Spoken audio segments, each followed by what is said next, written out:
If he'd have gone on these shows, he would have gotten the young people who are Canadians who listen to Rogan and Beck and Shapiro and all those guys, Canadian versions of them. I estimate he would have won 400,000 to 500,000 additional votes. He'd have kept all the votes he had. Welcome to the Thought Leader Revolution with Nikki Ballou. Join the revolution. There's never been a better time in history to speak your truth, find your freedom, and make your fortune. Each week, we interview the world's top thought leaders and learn the secrets of how they built a 6 to 7 figure practice. This episode has been brought to you by eCircleacademy.com, the proven system to add 6 to 7 figures a year to your thought leader practice. All right, now we get to our guest, Nikki Ballou. Nikki's an Ontario, Canada resident, host of a top 10 iTunes podcast, entrepreneur, my co-author of 2 books, The Great Patriot Protest and Boycott book and The Great Patriot Boycott book. Nikki Ballou, welcome to the show. Welcome back. We hear you now, Nikki. Wayne, how are you? Good to see you. Hey, you look good, man. I think you've lost weight. You shaved your beard. You look like a new man. I like it. Are you on an exercise jag? How did you get in good shape? What are you doing? As you know, for the last 2 years, I've been working with a former IFBB pro bodybuilder. I'm going for my pro card at the age of 60, so I'm in the process of following a very strict regimen of nutrition, 6 workouts a week, 6 cardio a week, dialed in sleeping, supplements, the whole bit. Great. You look good, man. He's doing something right for you. I like it.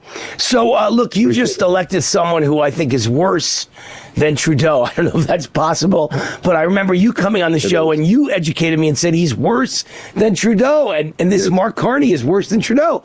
So what are you feeling right about now? Are you scared for Canada's future? Well, Wayne, that's a great question, but let me break down for you what happened in the election, because there's been a lot of misinformation on a lot of your fellow conservatives programs that I've been listening to, and I know that you and I have a good relationship, and you give me an opportunity to set the record straight. Folks like Benny, folks like Tucker Carlson, they all got it wrong. So let me tell you what actually ended up happening. So Canada, as I've told you many times, Wayne, is a center-left nation, right? So there's about 45% of the country that leans right. The rest of the country kind of leans center to center-left. And we're also a multi-party country in our politics. We're not a two-party country like the United States, Republicans and Democrats. So there's been the Liberal Party, there's been the Conservative Party, there is a far-left party called the New Democratic Party, and there's a Green Party. And in Quebec, they have a separatist party called the Parti Québécois, which is trying to actually have Quebec separate from the nation. And what's worked for conservatives is this multi-party situation means that if they consolidate all their vote, they win, because none of the other parties can match them. And 3 months ago, the Conservatives were about between 39 and 44% of the Canadian vote. The Liberals were at 20, the New Democrats were at 20, which meant that Conservatives were going to win a huge, huge majority. Unfortunately, a couple of things happened. Number one is President Trump. As you know, I love the president. Yeah, he's a great man. I love him. But he did something which, woke up some national pride. He started talking about Canada as the 51st state. And you can just imagine Canadians being proud of their country. This kind of got their dander up. And I understood the first couple times he did it. It was a nice troll to Justin Trudeau. But after he did it a few times, a lot of Canadians got spooked. And then Trudeau resigns because he knows he's not going to win. And in comes Mark Carney, his economic advisor of 10 years, former governor of the Central Bank of England, former governor of the Central Bank of Canada. To a lot of Canadians, he looks like a businessman. Trudeau was a former, high school drama teacher. So he looks like a safe pair of hands. Now, this guy is, DEI, net zero, climate change, cultural Marxist to the core, but he comes across as a safe pair of hands, private industry. He's the chairman of one of Canada's largest companies. So in he comes. Canadians' backs are up, their danders up because of the 51st state comments. So a lot of people that normally would have voted, say, for the New Democratic Party or the Bloc Québécois or the Green Party consolidated behind the Liberals.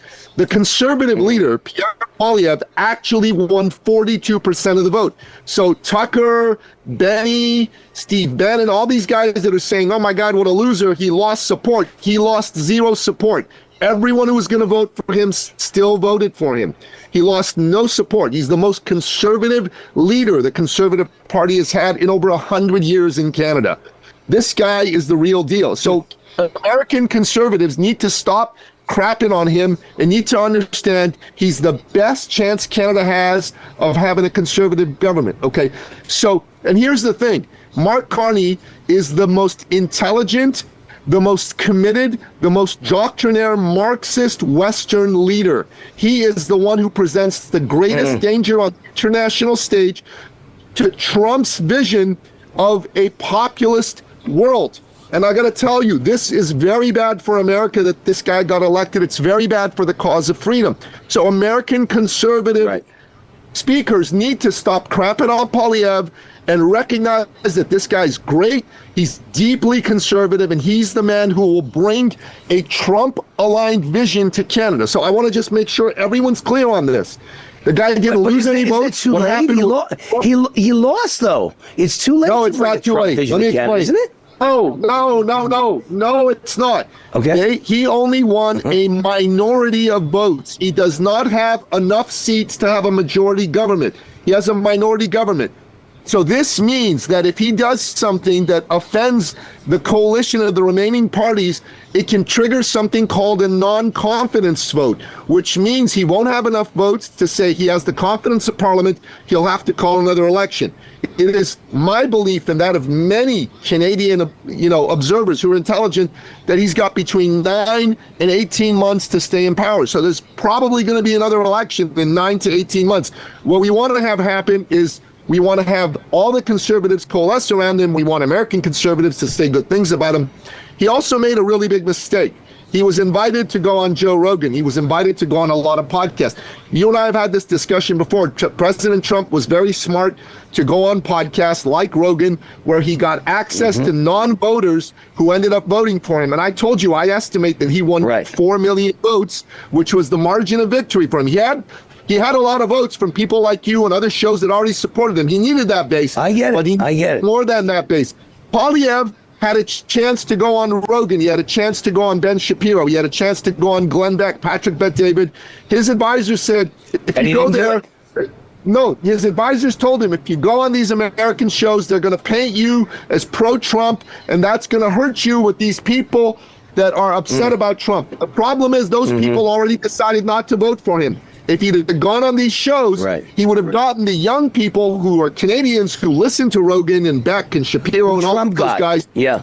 And he would have, the Canadian versions of them, I estimate he would have won 400,000 to 500,000 additional votes. He'd have kept all the votes he had.